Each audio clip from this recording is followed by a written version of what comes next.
The first wide-angle story on the show. So Saudi Arabia has announced a defense pact with Pakistan. It's a mutual defense pact that triggers a response if either of the two countries are attacked. The pact, in fact, reflects what really is happening in terms of the uncertainties around the world. But I would say that Saudis have been able to successfully weaponize the near total bankruptcy of Pakistan by coming out with this pact. And let's get you some of those details as far as this pact is concerned and the implications and significance of it for the entire world.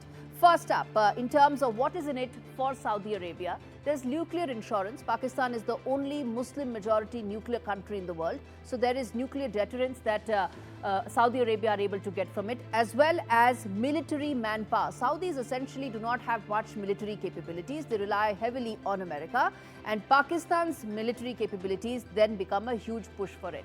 What is in it for Pakistan? You heard the first thing is the most important one: deeper funding lines. There is near total bankruptcy for Pakistan. They've been able to successfully project themselves as offering something significant for Saudi Arabia, and in return get the funding lines which are right now choked. Next, leverage as far as the entire Muslim world is concerned, the GCC countries are concerned. As I said, they're the only ones with nukes, hugely unstable country. Nobody knows who has the push button as far as the nuclear arsenal is concerned, but they'll probably leverage this more. Now let's get you the implications of what this means for the global impact. Now, this has been triggered to a large extent because of the attack by Israel on Doha, and that has triggered this kind of a response from Saudi Arabia, acting as the big leader of the entire Muslim world. Pakistan's nuclear arsenal can target Israel. So Israel, Tel Aviv will have to do a lot of focus in terms of how they look at their deterrence from here on, more closer ties between America and Israel in the wake of Pakistan's nuclear capabilities targeting Israel. Next up, possible Pakistan-Saudi-China nexus. Now, why am I saying that? 75% of Pakistani weaponry right now is of Chinese origin.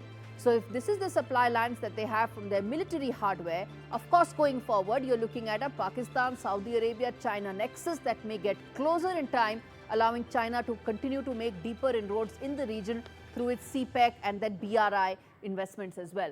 Why India remains vigilant? Well, this is an investment, this is a relationship that India has hugely invested in the last couple of years. It's a comprehensive strategic relationship for us. We've elevated it. There are regular military exercises, there are intel sharing that takes place.